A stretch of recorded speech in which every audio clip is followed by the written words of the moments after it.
Hello and welcome to this Pictures, Maps and Time Machines presentation. This is an excerpt from a presentation I did for the Australasian Facilitators Network, and I wanted to share with you some of the content that I shared with the group and the discussion and help you understand more about how you can use drawing and visuals in your facilitation practice. So let's get underway. What I'm going to cover is really reclaiming the concept of drawing rather than as a noun, a piece of artwork, but actually as a verb, talking about how it can be a very important thinking and collaboration tool for those of us who run meetings and workshops. The second part of it is I wanted to dive into one particular type of drawing and show you how its application could be across a number of uses. So looking at timelines as a collaboration, thinking and navigating tool for groups. As I get underway, I want to acknowledge the Wujibal people of the Bundjalung peoples of northern New South Wales.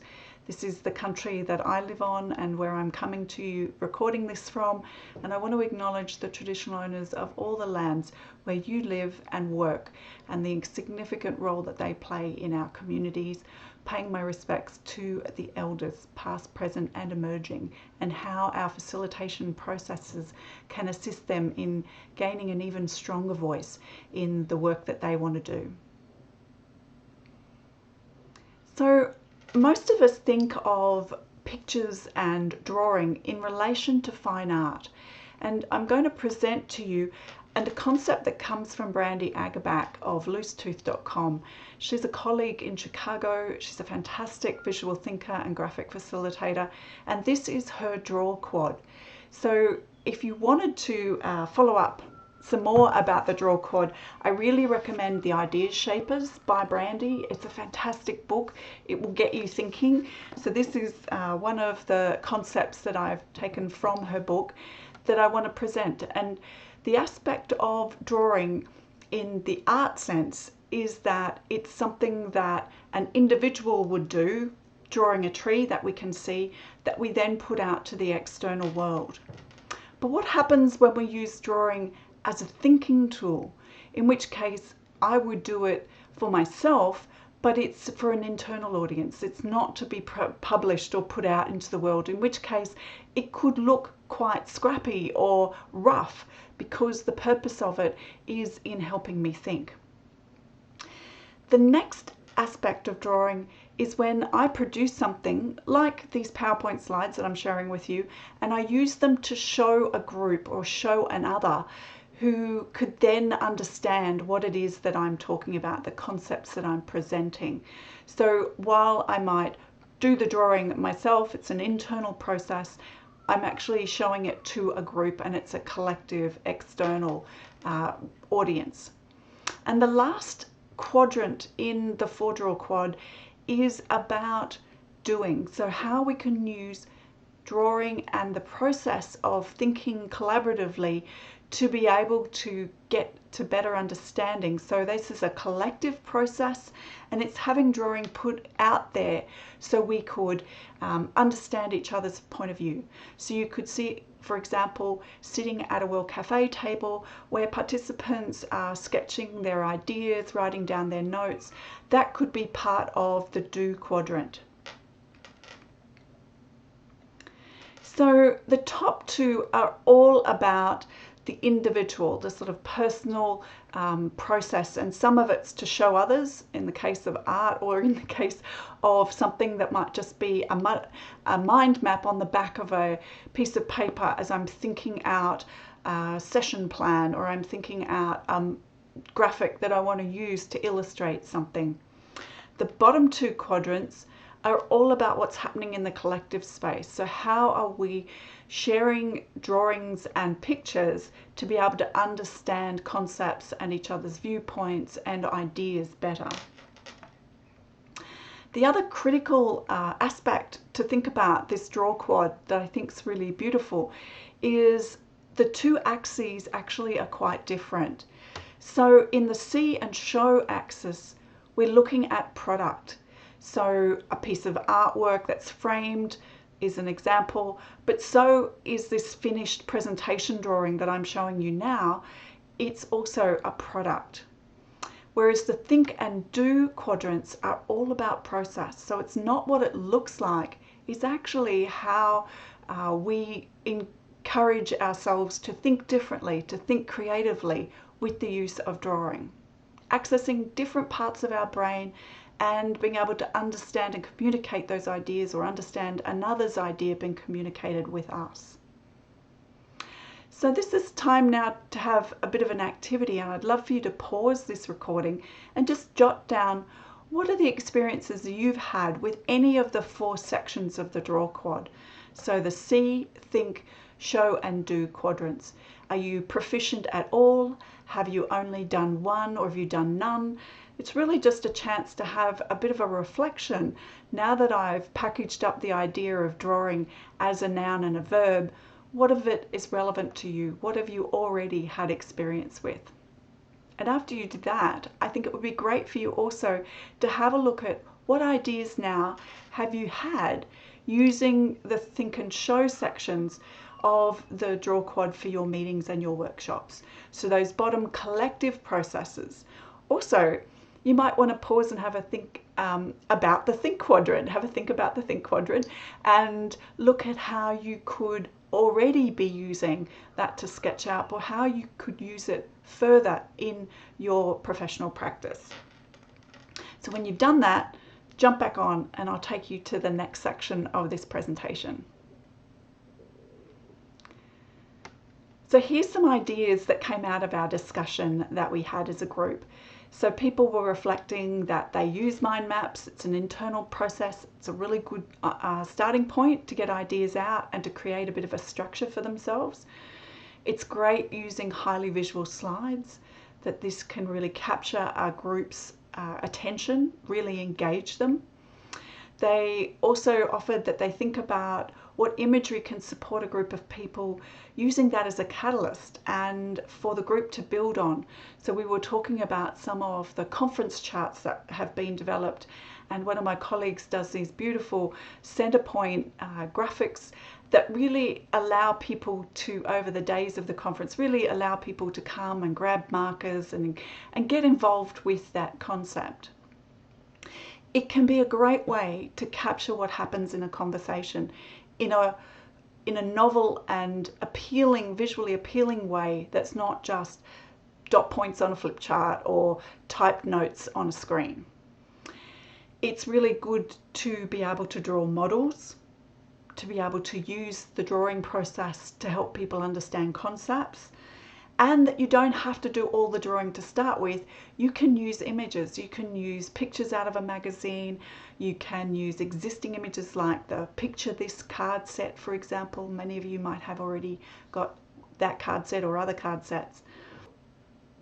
It's really a good opportunity to be able to look at a number of the, for example, elements of drawing, like a graph or a timeline that people can engage with. And one of the other experiences was the use of painting, especially at the end of a learning journey. There can be some hurdles to helping people engage with a painting process, especially if they're quite senior and they see themselves as very professional. This can be a really good opportunity, though, to help them access different experiences and to represent that in a different way. Great, so what we're going to do now is to explore a bit more one particular type of drawing that we can do collectively, and that's the timeline.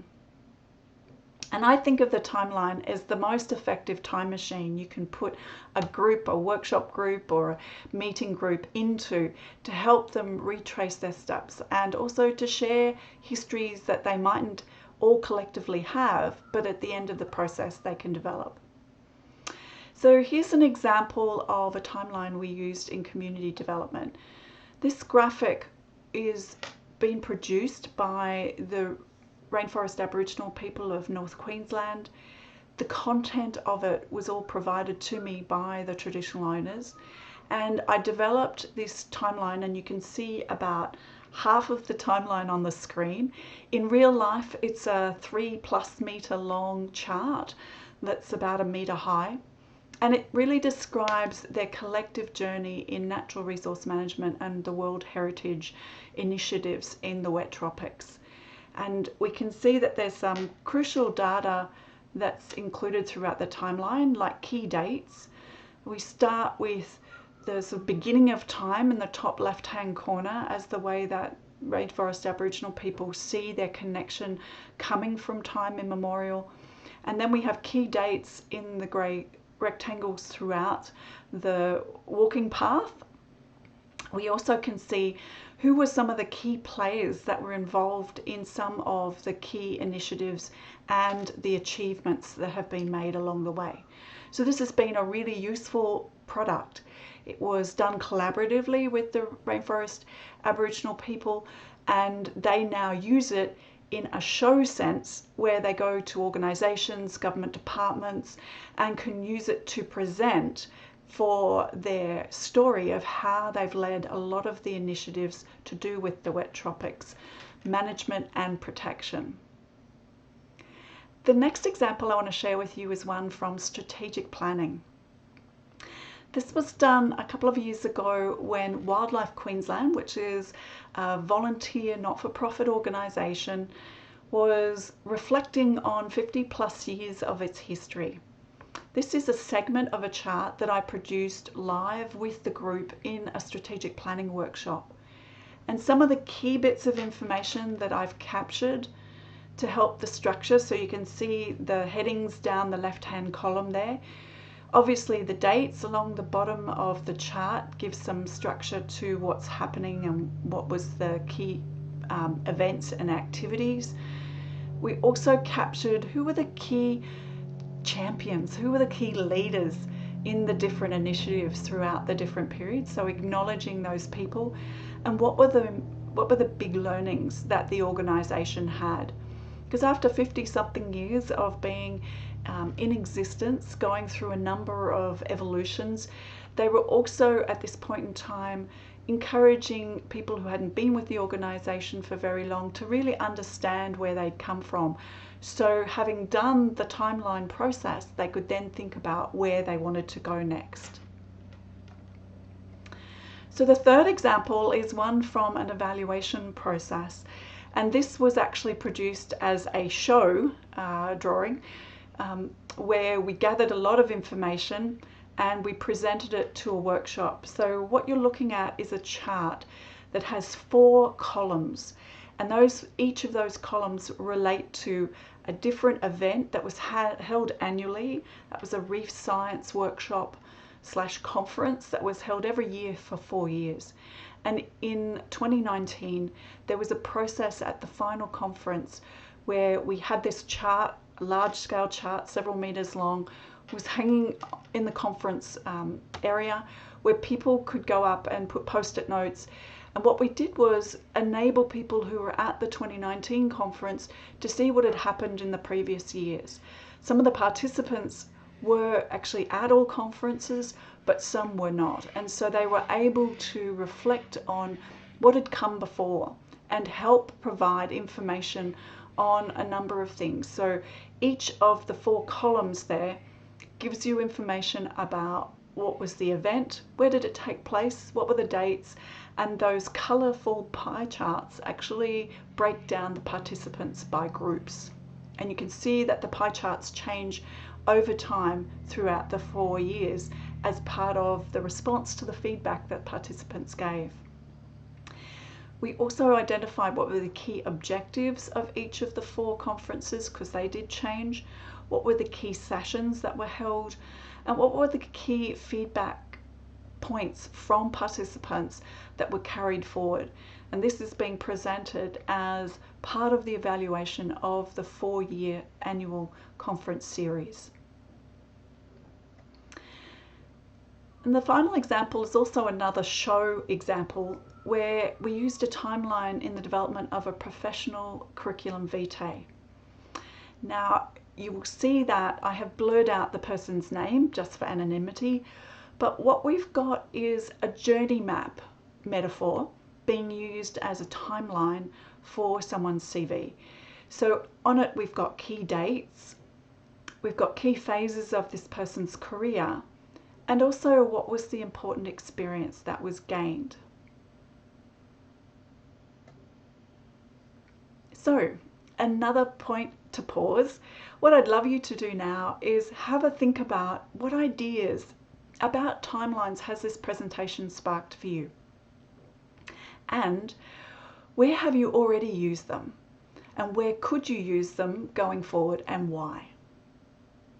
So pause the presentation, grab your notepad and jot down some ideas, maybe a mind map, having the timeline topic in the center, and put some ideas down that could be relevant for you.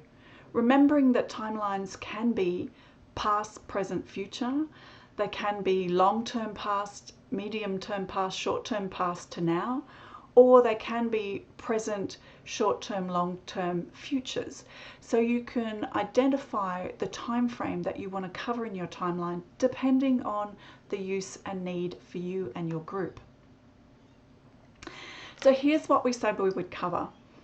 I wanted to dive into drawing and expand this concept of drawing as just being an object, a noun, into a verb, and reclaiming it as a process for thinking and collaboration with participants in our workshops. I also wanted to grab one of the drawings that I use very regularly in my professional facilitation practice and have a look at some of the examples of the ways that it could be used in different contexts, and that's the timeline. Timeline is a fantastic tool for community education, community development, strategic planning, looking at evaluation of projects and programs, and as a basis for collaborative thinking and navigating the past, present, and the future. So in closing, I'd love to challenge you to say, what's the one big idea or learning that you're taking away from these concepts that I've presented today? And if you would like to find out more about what I do and how you can use visuals in your facilitation practice or in the next meeting you're planning to run, I would love to invite you to explore the graphic facilitation intensive that's starting very soon. So if you would like more information on that, please go to my website. It's /GF for graphic facilitation -intensive. So thank you for watching this. I would love it if you wanted to jump in and join my newsletter. You can also find that on my website, curiousmindsco.com.au. Bye for now.